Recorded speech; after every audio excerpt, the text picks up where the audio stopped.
This company's never been more profitable. You mean hugely profitable? I like it. DavePorter.com presents The Profitable Cleaner, a podcast on commercial cleaning sales and entrepreneurship. The one podcast that's not afraid to discuss real sales strategies with real cleaning professionals that produce real profits and real results. All right, what's up, everybody? Welcome to The Profitable Cleaner. Today is a special day. I feel truly blessed today because we have an amazing guest today. And before I let you introduce yourself, Nicholas, I'm gonna give people a little bit of context here. This is the guy that got me into entrepreneurship and truly personal development. I still remember when I went to his first event when I was in a call center making $30K a year, not knowing what I was doing. And he messaged me and said, you should get out here. Maxed out a credit card, got down there. And now, if it wasn't for that one question from him and that one decision from me, we wouldn't be doing this podcast right now and impacting hundreds of people. So welcome, Nicholas Bayerle, man. Hey, I appreciate it. And what you talked about right there is a defining moment. So I'll set the stage for everyone listening right now that you're going to want to listen to the very end. But here's why. I was 60 pounds heavier, which if you're watching the YouTube version, which you totally should, you can tell I'm not 60 pounds overweight anymore. I would have never been on the show. Yet my life changed for the negative, which I think everyone can believe for this. One bad thing happening that changes your life forever. And that's one thing. That'd be a defining moment for the negative. But I really truly believe in things like what Angel just talked about, that if it can happen for the negative, it can happen for the positive as well. And back in the day when I was trying to lose weight, there was no like YouTube channel, podcast, show, whatever platform, every platform out there, Spotify, to be able to change my situation. So though I was motivated internally, which everyone listening, if you're listening to a show, you're internally motivated. Now it's what is the actual steps to apply and take action on what I know. I had no clue about that. And it wasn't until someone just had this one moment where I heard one bit of information that changed my life forever, caused me to lose the 60 pounds, meet my wife, start a business. And those defining moments are something that I've chased. And so my goal is to create that for the positive here for the people listening. Their job is to listen, and not just listen, but to hear. I'll tell you why that's different. It's why one person listens, another person listens, and they get completely different results. There's a big difference between listening and hearing. There's a big difference between looking and actually seeing. So our goal is to really unveil that today and create some awesome transformation. And all transformation happens in a moment. So just one moment. Anyone who quits alcohol, they think about it until they do, and then they change instantly. And everything happens in an instant when it comes to transformation and change. And that's the goal. So thank you guys for creating a space to get that out there and create those types of defining moments. And now you can see, James, why I've been waiting for this podcast. Super excited, man. I think what you just said right there is huge, and we can touch on a lot of things. But what was that information, or what are some of the experiences you've had where you learned what the difference between looking and seeing are, or listening and hearing? Yeah, Why it's a did you really want to good question. emphasize on I was that? talking, I was actually reading yesterday, and I was reading about Elijah in the Bible, and it was actually this crazy moment where this guy, basically they get surrounded by an entire army, and this guy, this servant, was like, yo, we're screwed, basically. And so what he was seeing was just like all the obstacles. He was looking at the army and all these different things. And this is what really got me thinking, like, why does one person listen to something or hear something or look at something and they see something completely different? You look at recession. More millionaires are made out of a recession than a good economy. So one person looks at it as something really negative, another one looks at it as an opportunity and creates the biggest wealth transfer of their life. Like, okay, it's the same situation. One person sits in a seminar and they get nothing. Oh, I've heard this before. They tell everyone what the speaker is going to say next because they've read in a book those specific things. Then they just talk badly, etc. And another person applies it and they change their life. It's like, why is that? Well, Elijah at the time, I believe this is a advantage and a strategic advantage of someone of faith. For me, I'm a Christian and my life was transformed by Jesus. And in this moment, though, he prayed that God would open his eyes. And when his eyes were open, he saw this whole other thing. So he went from looking to now seeing the reality around them, and saw that there was chariots of fires and something outside there that was working to protect them. And that was just one of the specific ones. If you look at even how Jesus talked, and I believe this works really well for people today, is strictly around that tons of people would hear Jesus. They'd all follow him. And there was people that would listen, but very few that would hear. This is why Jesus spoke in parables. He spoke in parables so that the people that were willing to be obedient and take action would actually hear what he was saying, not just listen to what he was saying. Many people listen and they go, oh, you must die and be born again. And they go, but how should we crawl back into our mom's womb? I could say that differently, but how do we get back through there into that area? And Jesus just like, my gosh, like, where are you? Like, you guys are listening, but you're not hearing what I'm saying. And those are completely different things. And for a very practical standpoint, and I think this is really beneficial to what you guys are doing and how you guys are teaching and training people, is that you could just give everyone all the information, but they're going to listen and they're going to see and look at that information from their own lens that they have right now, their own experiences, and they're going to come to a conclusion of what that means. So I remember I was sitting down with a guy named Russell Brunson. He built a 9-figure software company, and he was teaching me how to sell to many people at once. So speak on a stage and sell people into a vision. You could do that for money, or that would be what Steve Jobs did to be able to tell people, this is the iPhone that's coming out. He said, watch these 5 hours of videos. So I was like, I'm going to be the best student. I was a terrible student, by the way, 1.8 GPA. I graduated through going to summer school and taking extra courses at a college campus. But here I was going to be like good student for 3 hours. So I literally like transcribe. This is before like AI and Otter and the stuff that you guys probably teach. I transcribed the whole thing. I know how many slide decks that these people are using. I know what was on their slides. I know what stories they told. But he looked at me and told me, he's like, Nicholas, you did not get anything that I wanted you to get out of these presentations. And what a jerk he was, because then he ends up telling me, he's like, hey, look for this, this, and this, and now rewatch it. I went back through it, and because I knew what to look for, I was able to see what he wanted me to see and get what I needed to get to be able to actually execute on it. And that's just because my capacity, my lens, I didn't know what to look for. This should be similar to where people change in their life. And as you grow, if you read the same book that you read before, you realize how stupid you were the first time you read it, because you're like, I didn't get any of that. Or maybe it just spoke to you a different way. So that's the big difference between being able to listen and to hear, like to fully understand, to comprehend in a way where you can execute on the actual information and be transformed by it. We want to be transformed by the information that we have. And then to also see that we talked about the economy all the way to Elijah, to practical examples of how do you look at your situation? You look at Joseph in the Bible, like homie went from having a big vision. I truly believe that Joseph fits like every entrepreneur, like every person that's listening right now. You had a vision. You had a time where you thought you were going to be a baller. And I had this. I remember joining network marketing company. I was making enough money my first year with newly married to my wife to literally live my life. So I told everyone I was retired.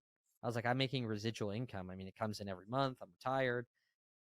And like, I had this vision that like I was going to be this big deal, because that was my first like inspiration. I got a whiff of like what the future was, what the possibilities were. So did Joseph. Joseph had a vision by God, in a dream, that he was going to rule over all of his brothers. He was the youngest. Instantly, no one believed in him. They all actually resented him. They planned on killing him and instead sold him into slavery. It's like, that is not how I planned for this to go. And the thing is that like he was able to see what God was doing. Most people would be like, all right, I'm done with this. This obviously isn't going well. No, he prospered so much where he was planted. And that's probably like what would be considered a rider downer. Prospering where you're planted.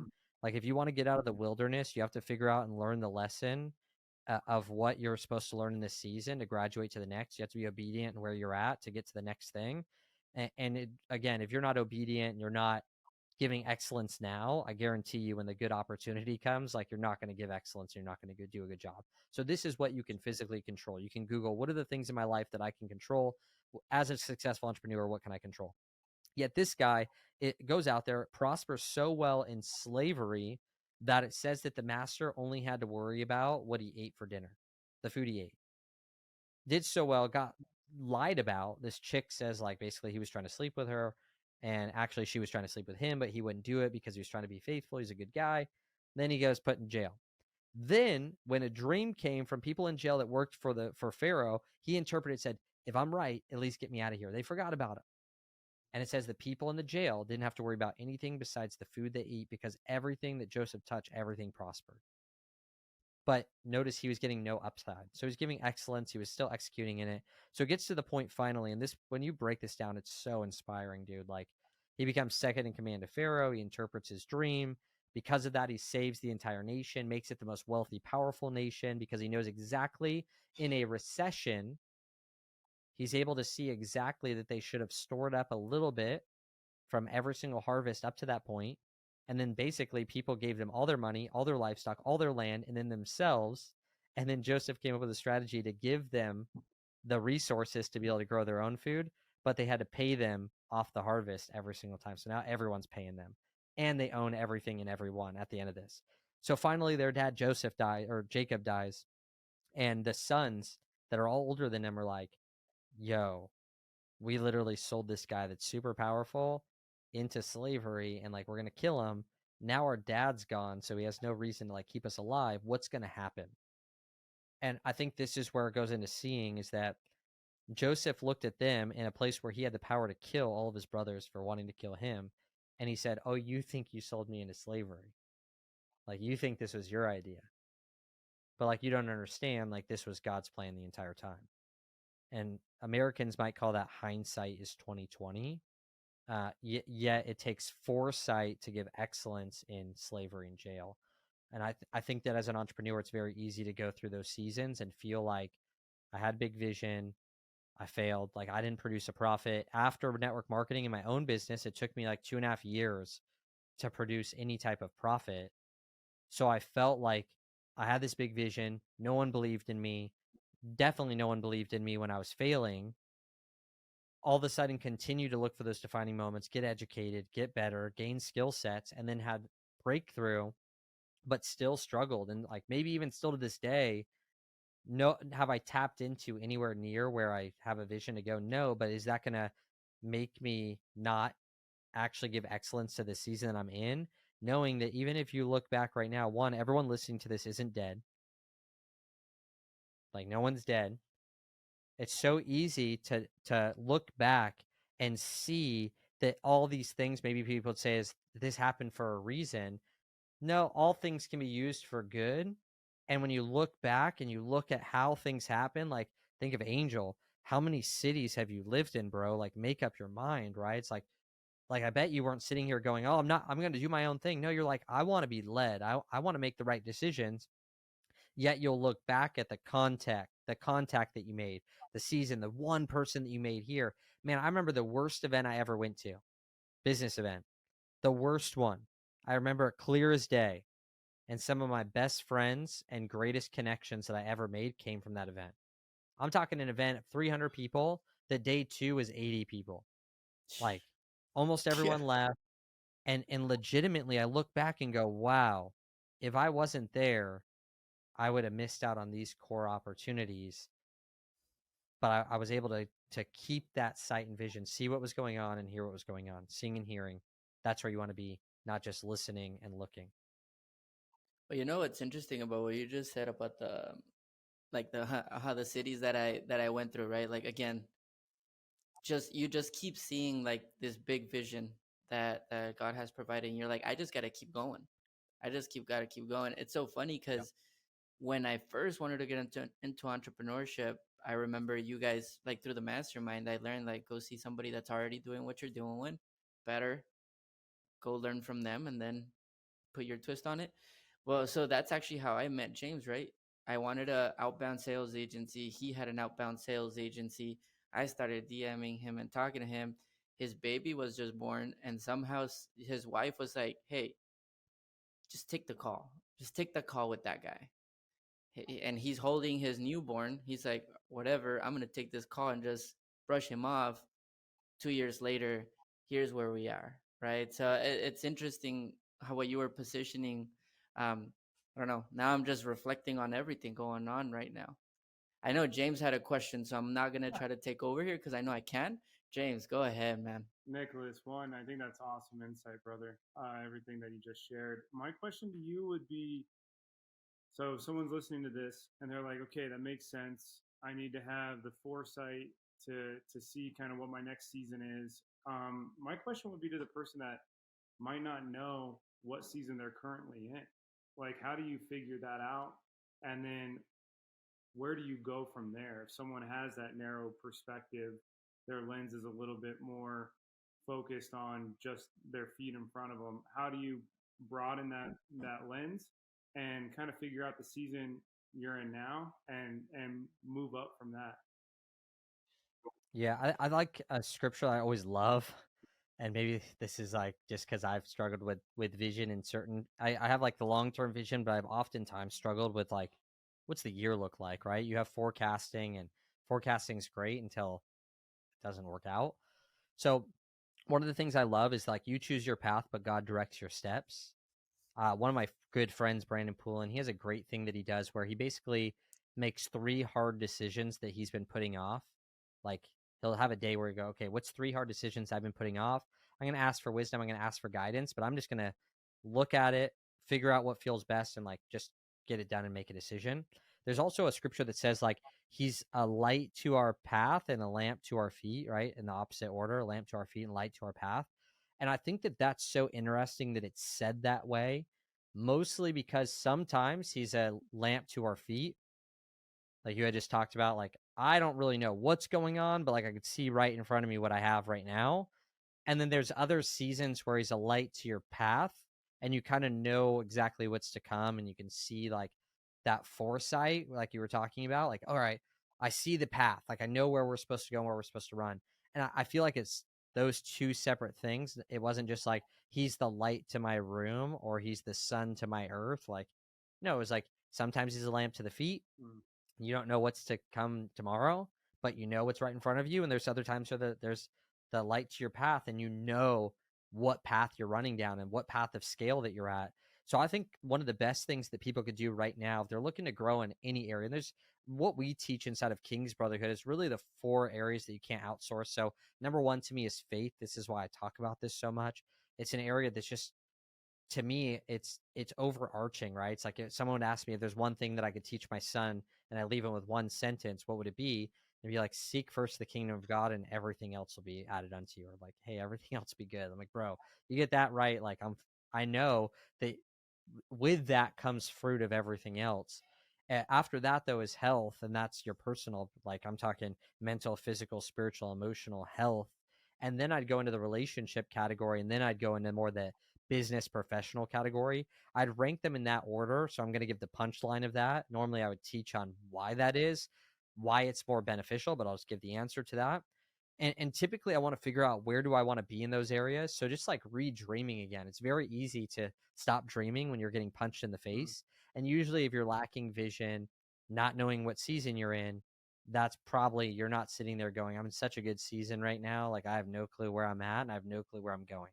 Usually not the best season. And so because of that, it's also hard to dream again. The problem again is like a man without vision will perish, and the heart hope deferred makes the heart sick. So we know that hope pushed away, like, oh, I don't have it right now, and a lack of vision, they not only create a dying on the inside, like this would be the term in America that would be most people die by 25 but are buried at 75. Like they've lost vision, right? So they've died internally, though the culture of easy food and all that's kept them alive. Like they died a long time ago. And then on the other side, that hope deferred, it's like you see people that lose hope, and that's the worst thing. You look at the Holocaust victims, many of them would stay alive on hope. You can go read these stories, like people that had the hope to see their family again, they would generally, if they heard that a family member had passed away and they had no hope, the average person would live for 3 days past that point. They would die in 3 days flat because they had lost hope. So this is not only real on a physical sense that you could live off this hope, off this vision, like it can keep you alive through some of the hardest things ever. In America, we are kept alive through nutrients off bread, yet we die internally. So when I look at that, I really want to figure out how can I start dreaming again. And dreaming can seem really, really scary. So just starting with simple key things that you can do, like what's something achievable? When you go to the shooting range here in Texas, because I'm in Texas, generally what they'll do is if you want to be good at shooting, you don't get a pistol and put a target 300 meters away and go, I'm going to try to hit this. And if I hit it once, like I'll be the happiest person. You take it, you put it 5 meters away, 5 yards away. And as soon as you have a grouping of bullets that's close enough, then they move it to 10 meters or 8 meters. And if you hit the grouping again, you move it to 15. You start missing, you move it back.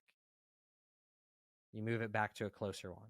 So oftentimes people in business, they're like, well, I want to be super fit, big out here. I want to be super rich, way out here. I want this perfect relationship and a perfect house, way out here. And they don't have anything that's like incremental things that they could do. And generally, if you're building a business with a team, this has been my issue as well, is like small is never good enough, but then no one else can ever celebrate because you never hit a goal. So your team doesn't like you either because no one's ever achieving anything. There's no like incremental, like we hit the 5, like we want 100 views on this next YouTube video. Like no one's excited about that, but the team is, because like they don't know any better. So I think those are big. So let's say you create those goals. I think the first thing to do, my friend had James Friel, he hired a coach that was a professional baseball coach, I mean. And one of the first things that he had him do that really spoke to me, and I built this into my model, was that you have to have a goal to know what the actual task is you need to do. So for me, I lost 60 pounds. So if I go into and I go, I want to lose 60 pounds. The way I do that is definitely not going to the gym and going, let's go, 60 pounds. Come on, let's go. And like dreaming about it, wanting about it, all those things. Like being motivated is really good to make a decision. You have to be clear on what you need and what you want, but that's not really how you get there. How you get there is through the daily actions. Right? So generally, if you're not good at losing 60 pounds, like if you're not good at building the cleaning business or the outsourced sales, typically you'd go to someone and say, hey, my goal is this. What is the process that you would build to get me there? Because you are the expert that's already done this before. So you understand it. When I lost weight, that's what I told people. I'm like, I've already been in your shoes. And if I jumped in them again, I'd lose weight. So I'm confident in it. Like I've already been here. So we could build out the plan. Once you have the plan, then we need to figure out after a week or 2 weeks, are we making progress towards that 6-month goal? But most people, what happens is they only track the goal. So they have the goal, they do all this busy work to try to get there. They're never satisfied unless they hit the actual goal. So they never actually feel the momentum of the dopamine rush when your body physically doesn't know the difference of these two things, $1 billion or a gallon of water. It's just whatever you place value on. Mm-hmm. You place value on getting $1 billion, you're going to feel like amazing when you hit it. Just going to take a very long time, probably. If you place value on drinking a gallon of water, you're going to feel that same type of hit. So we want to create these like micro hits, for the worst probably terminology for it, that are controllable. So we have a goal, health goal, business, great goal. Plan, usually an expert advise me on the plan. Let's make sure we have clarity. Then all you have to do is break that plan into daily actions. And then you just need to track the daily actions. When you track the daily actions, you're now getting that satisfaction and progress. And you look at Tony Robbins, his quote is progress equals happiness, right? It was Jim Carrey at the height of his career when he was like making tens of millions of dollars, flying private, had all the women, all the success and all the fame, that he had a wish for the world. And he said, I wish that you could achieve everything that you've ever wanted so that you could figure out that it's not the answer. Jim Carrey with that knowledge. Yeah, and you could Google the exact quote that he said, but to throw like a blanket over it, like that's saying like, I wish you'd just achieve all your dreams, like all of them easily, so that you can know that like that isn't the answer to what you want, which is just super scary. Progress equals happiness. So if I could track, I want to drink this much water today, I want to go on a walk today, those are all controllable things. So now you've taken control back in your life of the things that you can control. You're not like, I want to lose 10 pounds. That's great. But like, you can't control that. You can control the things to lose 10 pounds. And if you place the emphasis on that every single day, you can feel like you're winning. And it's just a way again to like what do I want? I want to bring back the target. I want to create an easy goal that I could start hitting. I want to start trusting myself again, right? Like if you say, I want to go to the gym or I want to hit this $10 million revenue goal and you keep missing it, your body thinks you're a liar. Like you say you're going to do this, but you never do. So let's take these small, tiny steps again. Be like, I'm going to walk. No, you're not going to power lift. Like maybe next month, like walk, maybe not a certain lifting amount, but the motions. Go through the motions light. I could go through the motions. I could do that. And what you'll start seeing is those compound little tiny actions. You're gaining confidence. You're gaining vision again. You're seeing what's possible. You're seeing what you care about. And I think that's a very big deal as well. If I were to ask people, do you want to be a professional basketball player? Like if I could just give it to you and they'd be like, yeah, sure. Like, well, what have I told you? Like, I mean, in general, like you make millions of dollars playing with a ball. Come on. It's like, Yeah. if it was just given to you, people would have it. And so what happens if I say, okay, here's the deal. I think I could come up with a plan that if you work 16 hours a day, every day, there's a 0.001% chance we could get you there. People would be like, bro, I would never do that. And the thing is the reason why is because they have a goal. They don't have a why. A lot of times if you have a goal, when you actually figure out what it takes to get there, you never do it. Like your why isn't big enough. And there's a huge difference between goals and whys. The shortest form of it that I could say is I do an exercise with our guys where I have them imagine if there was a 2x4 on the ground. And I ask them if it was on the ground and you walked across it, if you walk across this 2x4, I'll give you $500. How many of you guys think you would do that? Walk on a 2x4 on the fat side, the 4-inch side, walk on it for the length of it, and you get $500. Everyone would do it. Yeah. The goal is money. The action is walking on a 2x4. Now, if I take that same 2x4 and I put it on two 100-story buildings, and it's a 100-story fall all the way to your death if you don't make it, how many would take the $500? And no one said, always one person who's a jerk says it, and I go, great, let's go get the 2x4. Like, this will be interesting. But no one would ultimately do it. I put the money all the way at the top, like 50 million, and people are like, if it's 100 feet of 2x4s, no one would do that, dude, unless they were a tightrope walker. And then I tell them to imagine this. Imagine the other side on the 100-story building, it was on fire, and your wife and kids were screaming for you to help them. If you just make it to the other side, they'd all be saved. I've never had anyone say they wouldn't go. And so if you want to differentiate the difference between a goal and a why, that's probably the fastest, easiest way in order to do that. So that what you want out of life has to also match up with the actual work that needs to be done. And there has to be a good enough reason to do that work to hit that goal. And if not, we want to just change it. Like I want to look like a bodybuilder. Great. Work out for 2 hours a day and don't eat any cheat meals. I don't want to do that. Probably because you don't have a big enough reason to. So we probably should figure out what you actually do want so that you don't have an unrealistic expectation where you're going to the gym for 30 minutes a day expecting to look like a bodybuilder. So you're always unsatisfied saying, I don't have what it takes. No, you're just not doing what it takes because it doesn't matter enough to you. So stop thinking you should be like that person when you're not willing to do what it takes because it doesn't matter to you. It's okay. Let's figure out what you do want for real so it can actually align with the actions that you want to take that fits with the why of why you want it so that you can actually start making progress and celebrating what you're doing. That is probably the shortest way I could put it, James. And that was not very short. That was awesome. And actually, Angel, sorry, I know you probably have a lot of questions. I think Oh no, go. you just normalized something that like I see like all these Instagram entrepreneurs have these like big dreams, big goals, and yeah, we can all get behind it. But I was thinking to myself like the other day, I was like, they're like, if you're not in it to build a $10 million company, then what the hell are you doing? And I was like, you know what? I don't know if that's actually what I want is a $10 million company. And then I started feeling like this weird guilt and shame with it because I view my identity with that person I was listening to on Instagram. I put myself in the similar category, right? And I was like, but I'm not sure if I want to, at some point, I'm satisfied, right? I'm fulfilled. So I think what you just said is like matching your goal with your reason and your why is critical. And if that doesn't match up, it's okay. Just readjust. That's like a bomb right there, I think. And I think it normalizes it too, because there's so much. Yeah, and when does it end, bro? If it's not in it for a $10 million business, then why are you in it? And I'm like, what's $10 million business? What rank are you in the world? If we put that back into the basketball analogy, how many $10 million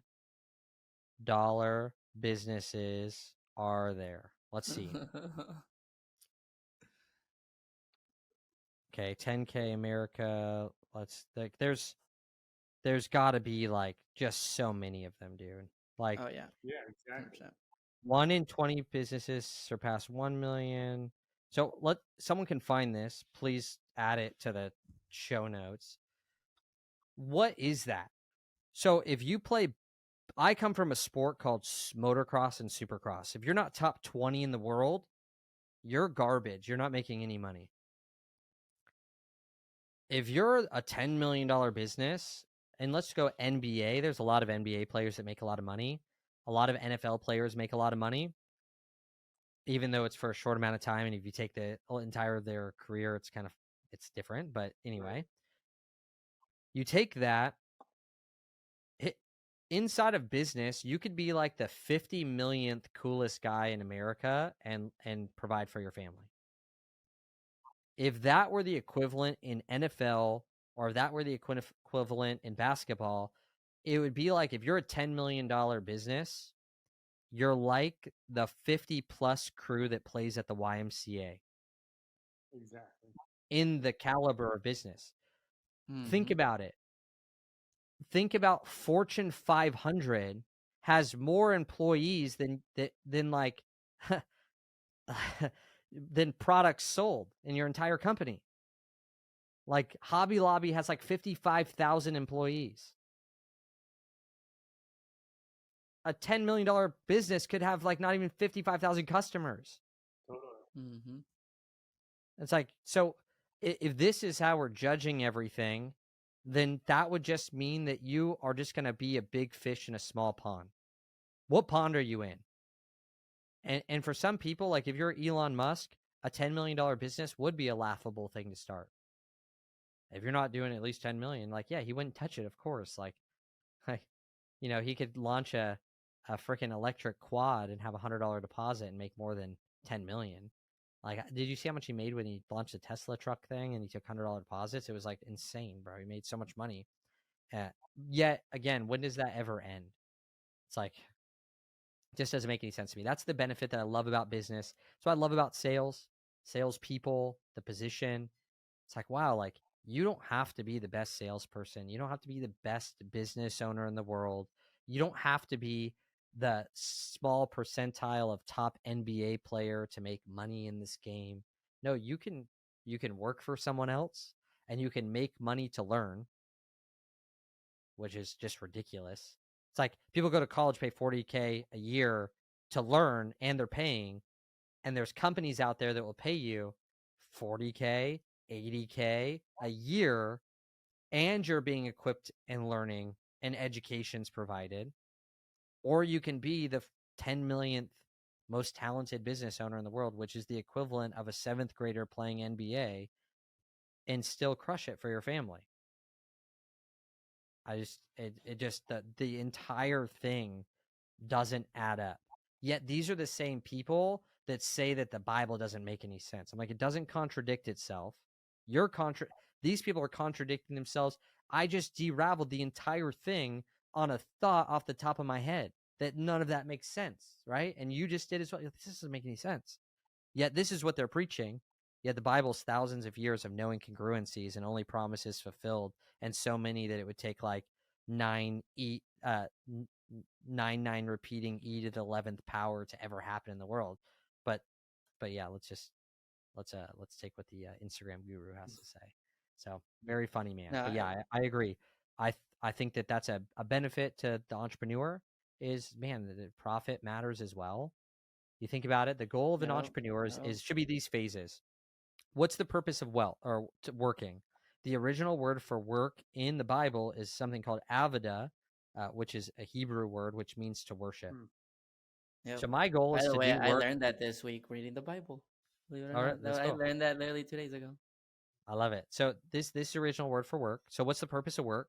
The purpose of work was always to create wealth. What's the purpose of creating wealth? The purpose of creating wealth was always to create freedom.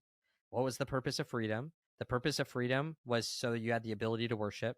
If you look at when God spoke to Pharaoh, um, he said, "Let my people go so they can worship me." That was so interesting, right? Because they were in slavery. So because they were in slavery, he said, "Let my people go so that they may worship me," which means that freedom was the ability, the reason for freedom was to worship.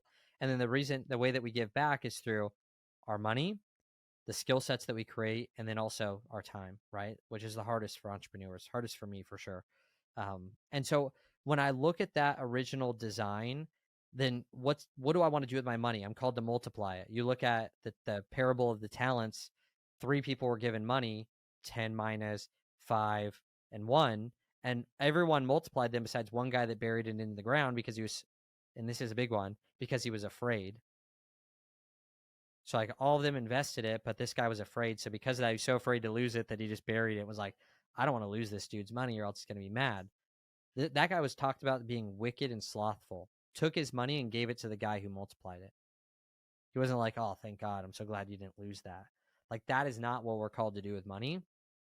And so if we're called to multiply money, then we're called to invest money. What does it really take for someone to be very financially secure? Well, if you have a great investment portfolio that is doing okay, maybe someone makes 10% a year on their money. That means that if you need to live off 100K a year, all you need to make in your taking distributions of profit from your business is $1 million total invested, making you $100,000 a year. Maybe someone wants to do 10 million and they want to live off of $1 million a year, which is like absurd. Yet I think that sometimes we just like think we put these big numbers out there because it's so astronomical instead of like, how can I create a plan where I don't have to work for the rest of my life as the only way that I make money? And how can I make it a goal to steward my money really well, where I multiply the money that I do have? And how can I live off the money that I invest that that pays for all of my current living expenses so that I then can be creative in the businesses that I'm running and I'm not a slave to the business that I'm running?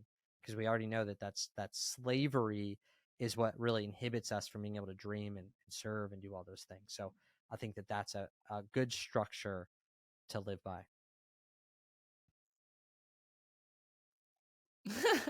I love, dude. I, sometimes when we do podcast, I already know like the question that's coming based on what they're saying, but then there's these like beautiful moments where you're talking, and I can't even allow myself to process to ask a question. All I can do is process what you just said, so that I can actually let it simmer, and understand what I'm supposed to do next. That was really insightful, man. I know we're coming to the top of the hour. I always appreciate when a podcast, people here still have no clue what you do just based on the introduction, but they know what you're about based on everything that you're speaking. And so I think that's like really, really impactful. Is there anything, Nicholas, that you want to leave the people with, that might be listening to this that have never listened to you outside of today? Shoot, I thought we left him with some pretty good stuff. I thought, You man, I left them thought with that, a lot. We yeah, left them with a lot. Let's say, or let me ask you this question, because I always ask this. Let's say somebody is, just not they don't want to sit through a 45 minutes of a podcast. They're like, you know what?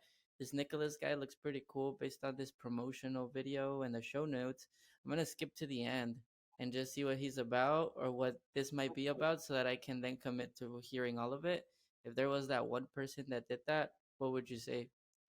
first off, then we got to put the hook there. Then go follow me on Instagram at Nicholas Bayerle. That'd be the first thing, which is a joke. Yet some of the interviews there are very, very good. And the more that people soak in this is like, it's the Bible says, be transformed by the renewing of your mind. So it's not like be transformed by the one time that you renewed your mind. And so it's like constantly thinking of the things that you're putting in these 3 categories. What are you ingesting, what are you digesting, and what are you expressing? So if there was anything, it's like, stop looking at what's around you in your current environment Like I was a carpet cleaner, that my dad was a carpet cleaner. Everyone did the same things. They were all just business owners. They weren't entrepreneurs. They weren't transforming themselves. And make it about the fact that your business will never grow and outgrow you ever. Never will outgrow you. So the relentless pursuit of you growing is big. And we change that and be transformed by what are we actually putting inside of ourselves? Not just food, though that's good. The information that we're consuming. Where are the majority of your outlets coming from? Right? The poor person will look at how much something costs. The rich person will always look at what does it give them in return. Right? Like, no, they don't care. If there is a house on the beach in Orange County that's 50 grand and the next door neighbor's lot is 4 million, they don't go 50K. That's a lot of money. I don't have any of that. No, they go, dude, you see this deal? Not because of the price, but because the value of the property. If you want to grow yourself and grow the business, we want to start thinking in a way of the prosperous person that doesn't look at price, but looks at value and the outcome of that. Start looking at the result and the ROI of the product. And when that comes in, where are the places? How can I get the right ingesting? People like books, great. It's the cheapest, best thing. The problem is if you're not transforming, you don't know what to see, then the book will only tell you what you're ready to hear. You won't understand it. So immersing yourself in an environment where you can adapt to that environment. The best places I found to do that are inside of masterminds, groups of people. You could go to a 100K country club if you want or whatever, but like-minded people, which is why I've created my community, like-minded people, similar morals, beliefs, systems, families, and want to build the things that you want to build. Doesn't mean they have to be in the same industry. What are you digesting? How are you thinking? Right? It's like we were told to take every thought captive. It's like, how are you thinking? That'll be influenced by the environment that you're in. Are you thinking small? Are you thinking negatively? So what are you chewing on all day? Right? It says like, chew on my word day and night. So I'm always thinking of like, how can I ingest what God's saying about business? Because I believe it's unfair advantage, which there's very good examples. David's such a good example of this. Saul was trying to kill David all the time, but David could hear from God. So he always outsmarted him, even though he's like 10-1 army, and made him look like an idiot, even though he had all the resources in the world. So I believe that's how we get to kind of do life as well. I want to be influenced by that so I could digest that all day. What is he saying? What's the word saying? I want to be transformed by that.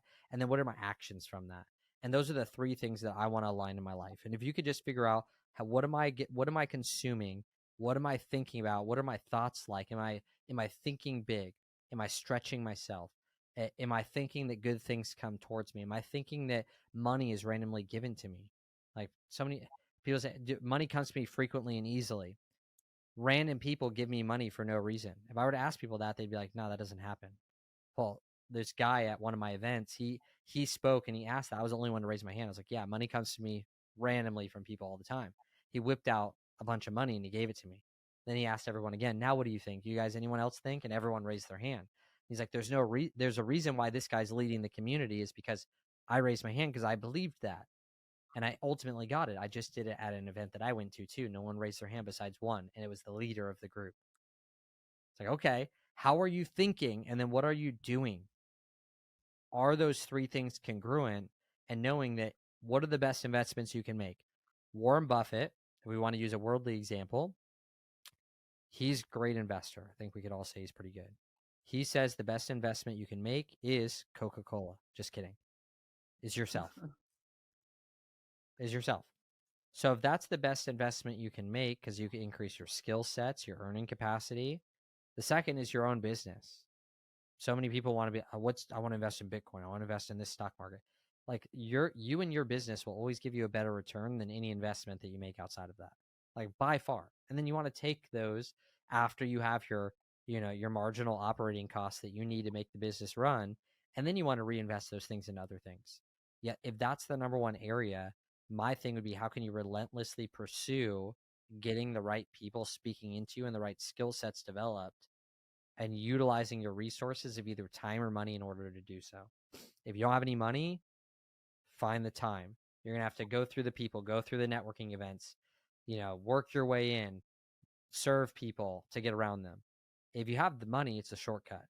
It's like, that's the way you just invest and get the skill set, get around the people. whatever it takes, it'll always be worth it. But the number one problem in industries like your guys is that everyone thinks that everyone else is a scam. Oh, if I invest money, then they're winning and I'm losing. And there's a reason why they're stuck in the Stone Ages, while the people that they're looking at that are using systems and technology are all crushing it and franchising and growing and dominating the market. They go, their product sucks. Okay, but they know how to market and they've educated themselves on the new ways to do it. They haven't been afraid to spend money. So because of that, there's something that there is there to learn. Take your great product and learn how to market, learn how to sell, learn the new ways of technology, innovate with the times, or continue to shrink as Angie's List and Yellow Pages and all these other sources of lead flow, though they'll still work. My dad's carpet cleaning business still gets leads from Angie's List and Yellow Pages because there's still 80-year-olds on both those platforms. The problem is the amount of people that are on there is smaller, and there are other places. So you're going to want to learn the new ways to do it. The best way to do it is to focus on those 3 things and get around people like these guys. I'd pay these guys now. I'd contact them. I'd be like, how can I work my way in, or how can I pay them? That's what I would do.